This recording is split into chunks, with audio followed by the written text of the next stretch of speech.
Welcome to SBA Today for the week of July 30th, where our motto is likely helpful, definitely entertaining.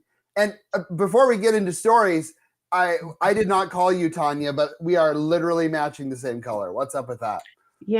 Sometimes we just get it right. Or should I say, sometimes you get it right, Paul. That's true. That's true. Because you just got lucky. Yeah. Well, you know what? Here's the funny thing. I think I'm running out of clothes to be different every single time. I think we need to talk Ray Drew into finding us a clothing sponsor that says, "Hey, Tanya, Ooh, wear this." I like that. Are you listening, Ray?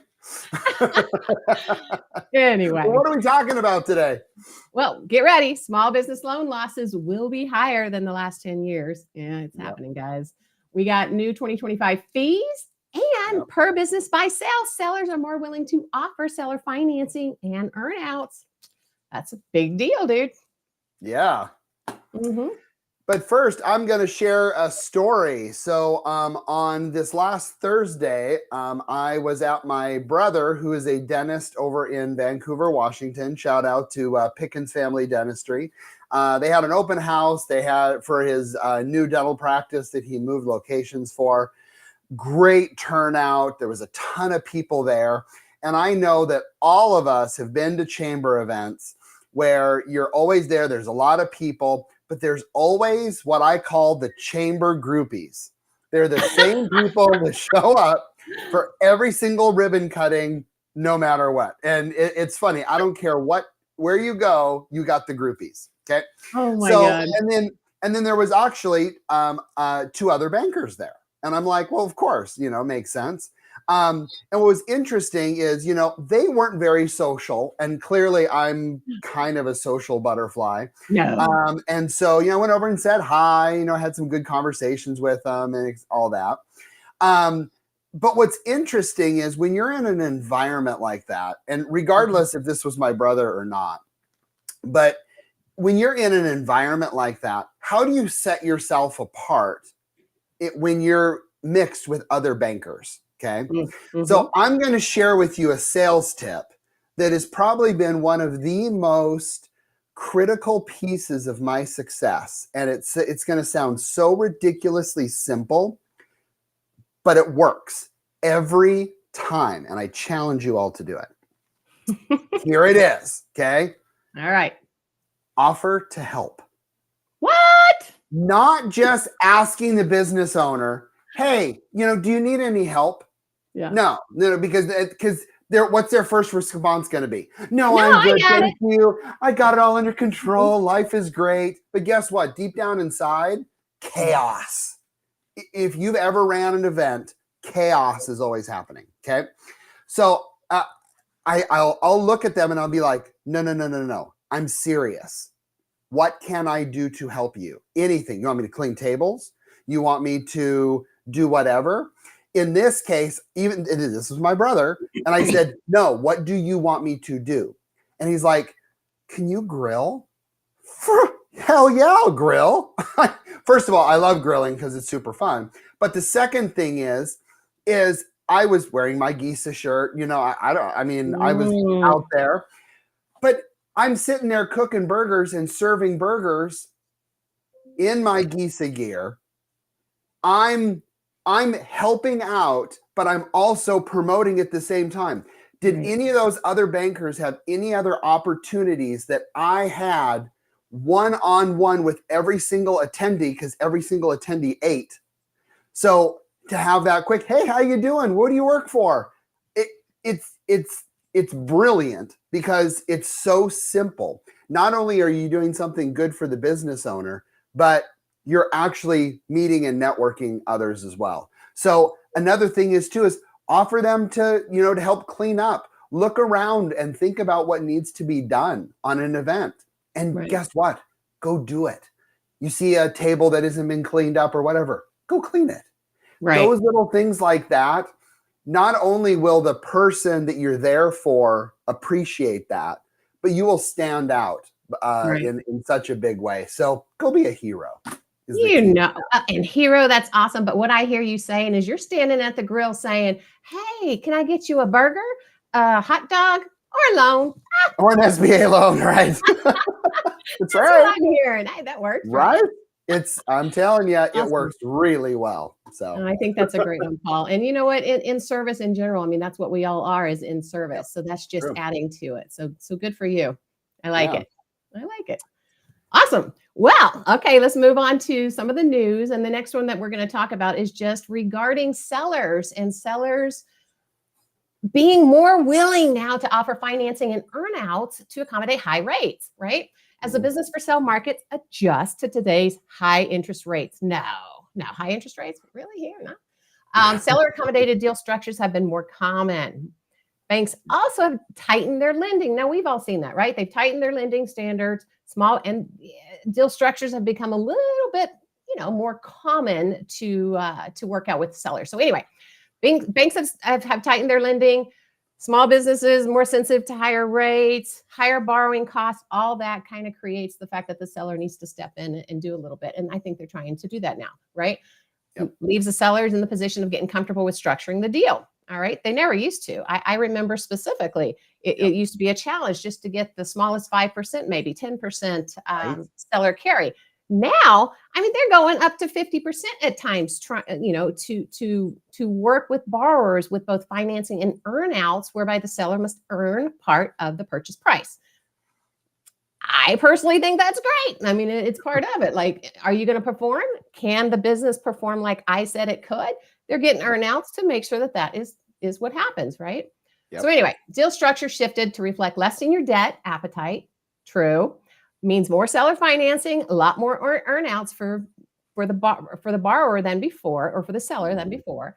The biggest shift is the quantity and volume of the earnouts in the deal, which is, like I said, the 50% in recent cases is what we've seen, right? Yeah. Anyway, Sam Sherrick, I think I'm saying that name right, from Buy Side. He's a Buy Side director at Calder Capital, is the one that's providing some of this information. He also gave us some actual statistics, basically, right? So 24% of owners are now saying they'll consider seller financing. 24%. I mean, that was 21% last year. I'll bet you if we went back a few years prior to that, it was down in the single digits. 44% say that they will not offer it versus 51% last year. Among the sellers that are open to offering the financing, 23% are willing to go as high as 50%. Now, I have never seen that. Really? It's recent. No, I mean recent. Yeah. But meaning prior, that just wasn't the case. Sure. Anyway, and the good news for buyers, 65% of whom consider the seller financing either extremely or very important. So that's the good news for the buyers, basically, because they consider it important. Yep. Anyway, Katrina Lofton, founder and managing partner of M&A Business Advisors, explains we are seeing a lot of buyers asking for 10 to 20% of seller financing with rates lower than the SBA rate. Now, I mean, that's great for all involved, right? The buyer's being quoted this price, and it relieves some of the pain with rates that the sellers are obliging the borrowers basically for those lower rates in order to help them out, because it's pricey right now, guys. What can we do? It's pricey. We all admit it. Anyway, for me, there's a lot of good things around this. I mean, I think seller financing in general creates not only, helping the borrower when it comes to maybe the equity injection if they're carrying it for a couple of years, with no interest and or no payments at all, right? So not only does it help them in that respect, not only does it help them if they can get a better deal as far as the rates and whatnot than SBA and banks can offer. In addition, it helps them with the strength, because how I see it, that seller's not going anywhere, right? Yep. It's not like they can just sell their business, walk away, good luck to you, pal, and be done with it. They have money still on the line. So they are more inclined and more likely to step in and help that borrower do what they said could be done with that business. So I like that. I think it helps the deal. It strengthens everything.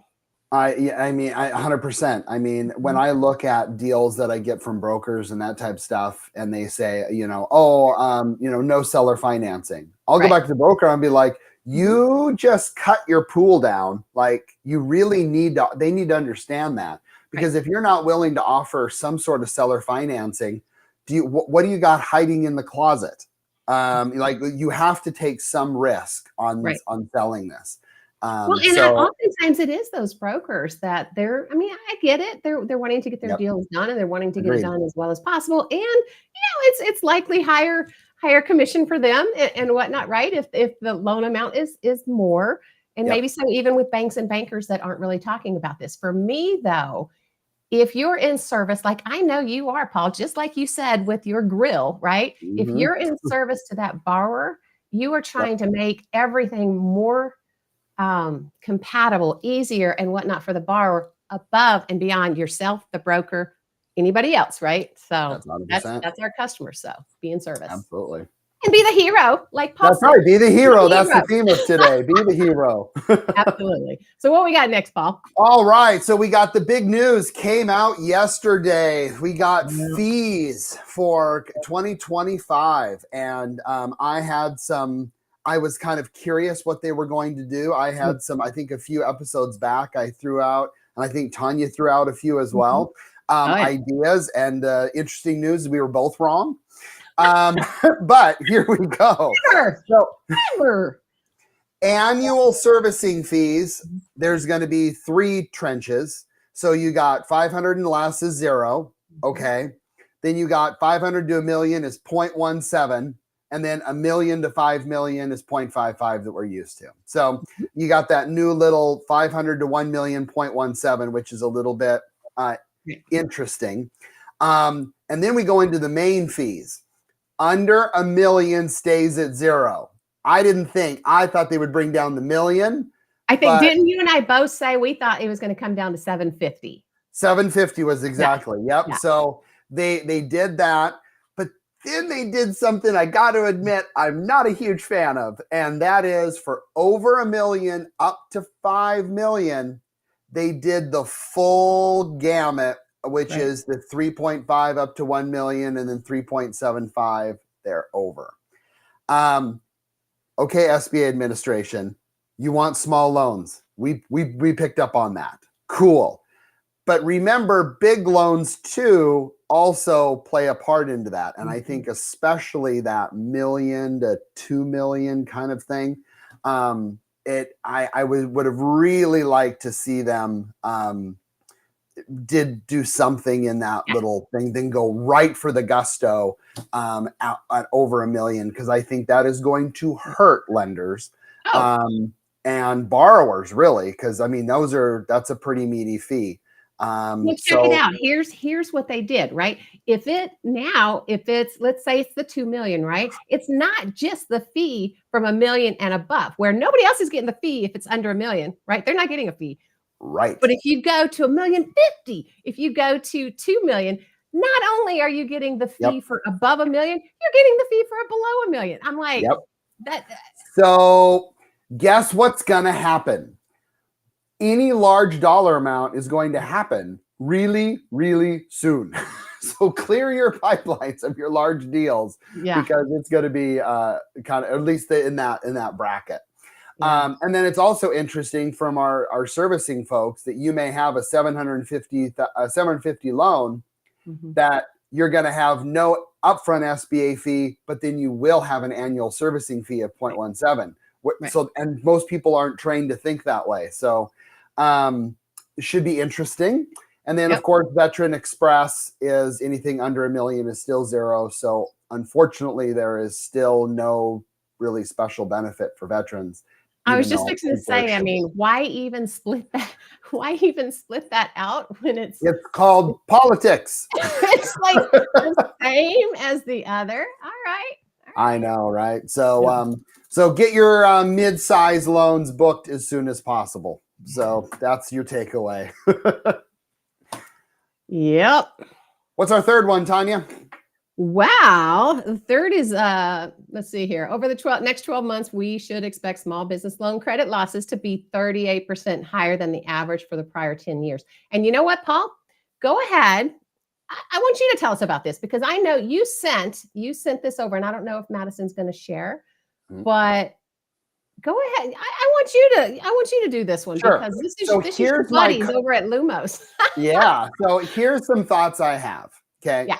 What have losses been over the past 10 years. Mm-hmm.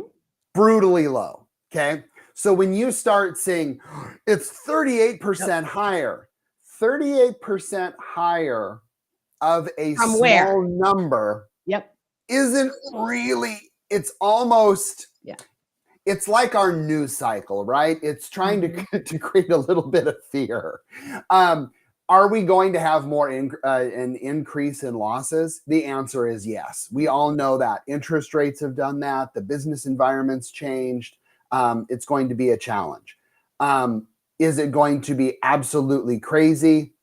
No, we're not where we are in 2007. We're not any of that. But I do want to share, facts are facts. Yes, technically it is 38% higher.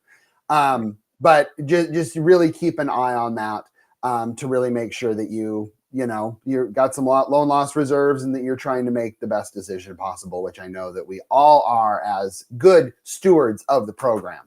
Well, it's kind of similar. You know how I look at this is think about our houses, right? And mortgage rates for houses and how high they used to be.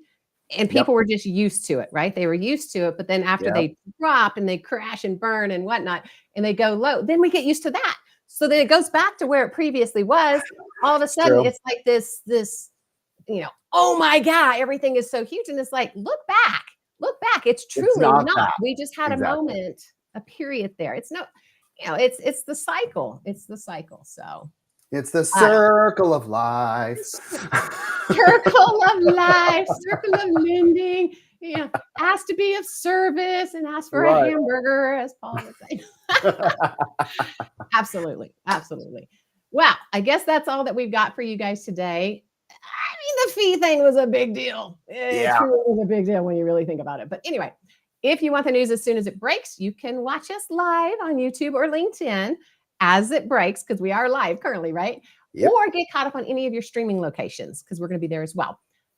And if you've got something to talk about, please send us an email or comment or whatever. I mean, you can do it on our pages on LinkedIn or whatnot, or you can also send an email to the SBA today at artofsba.com.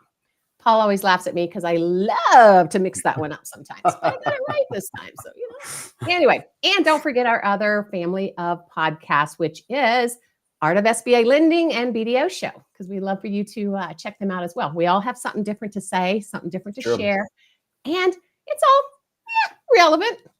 That's right. Of course. We just like to entertain. That's right. Anyway, have a great day, guys. Thanks. See ya.